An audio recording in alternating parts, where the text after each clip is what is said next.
welcome to Thrive Through Therapy. My name's Julia. Are you looking to take the NBCOT or just brush up on some occupational therapist knowledge? Well, you're at the right place. We're going to go through a set of 10 questions. The slides are going to go question and then answer. So feel free to pause the video, look over the choices, and maybe write it down to see how many you get right at the end. Let's get started.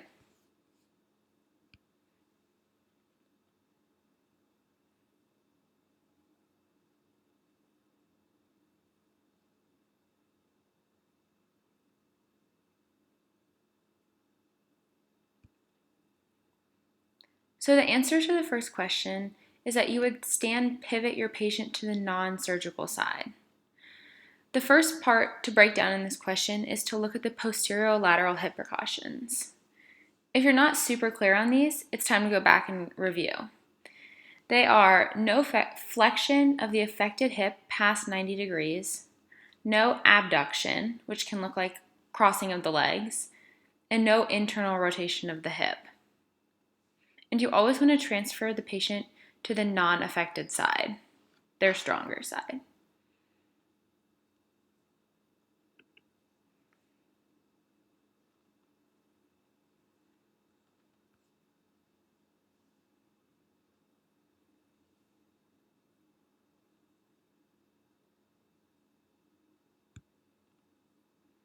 So when looking at this question, the first thing that you should probably know is what presbycusis is.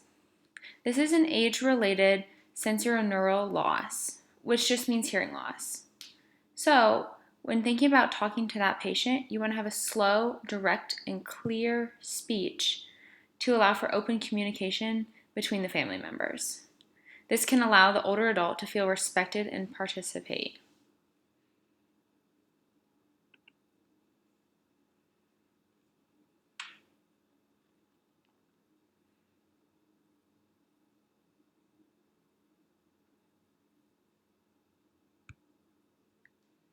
So the answer to this one is that it's normal range of motion.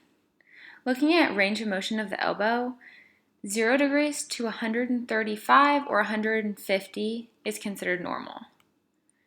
The range of flexion of the elbow is also dependent on muscle mass of the bicep, is why it's a fluctuating range. Hypermobility would be if the elbow extended beyond 0 degrees, and hypomobility would be not enough flexion within the normal range.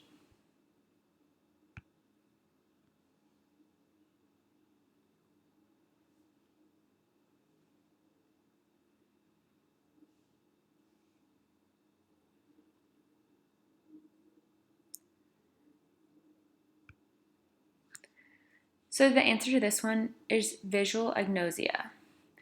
This is the inability to recognize familiar objects despite the normal function of the eyes and optic tracts. This can be a result of occipitotemporal lobe damage in the brain. Specifically, the inability to recognize faces is propsionosia, which falls under visual agnosia. People with this condition can hide that they have it by using other senses to recognize people, such as the sound of their voice. I had a patient tell me that he could recognize the smell of cologne of his brother when he walked in the room. If you aren't aware of what the other terms mean, it would be a good idea to look them up and write them down just so they stick in your brain.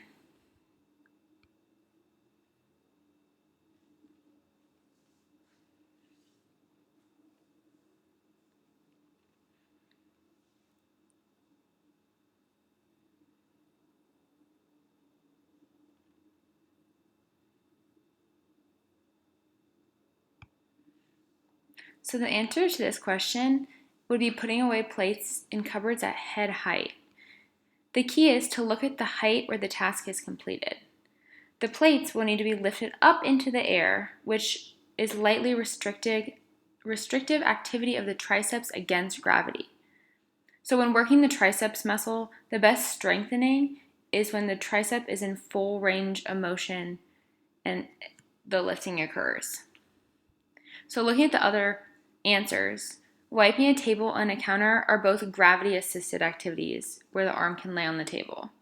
This does not promote strengthening of the triceps. And carrying a platter is elbow flexion, which would work your bicep more than the tricep.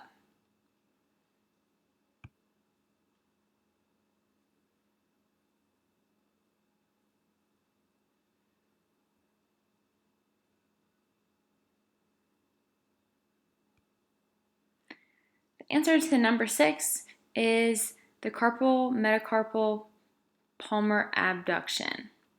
When gripping a cup, CMC palmar abduction is the major movement required of the thumb. This is the action of bringing the thumb away from the palm in a perpendicular plane so they can prepare to grab the cup. CMC extension looks more like the hitchhiker pose, and that would be difficult to grab a cup from.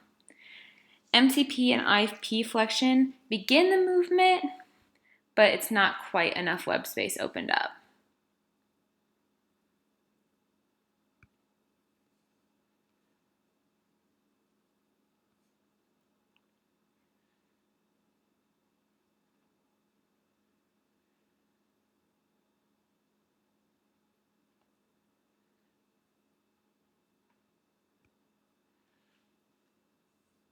Answer to number 7 is brushing teeth standing at the sink. Time to review MET levels.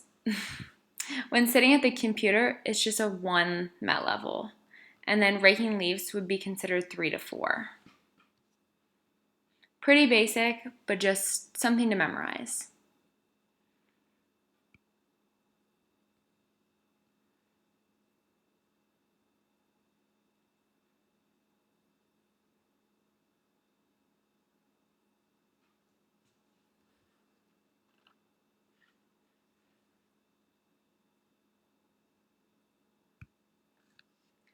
So the answer to question 8 is recommend that the family buy a new car seat to fit the cast.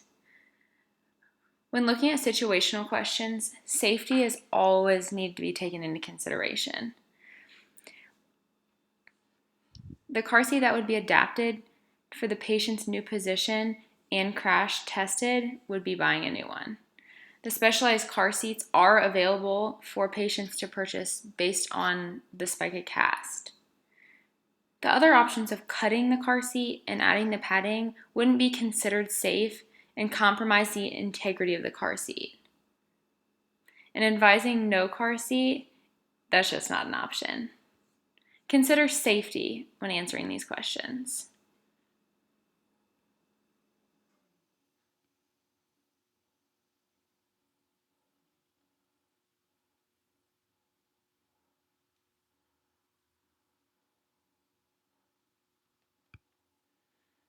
The answer to question number 9, 35 feet long.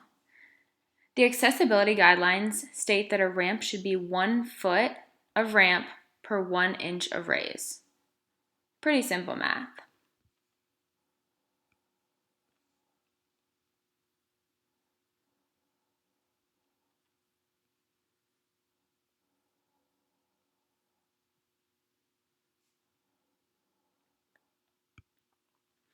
The answer to number 10, sitting in a chair at the kitchen table. So when you're looking at this question, it's important to remember that with multiple sclerosis, avoidance of excessive fatigue is very important. So going back and looking at the answers, that pretty much knocks out both of the leaning answers.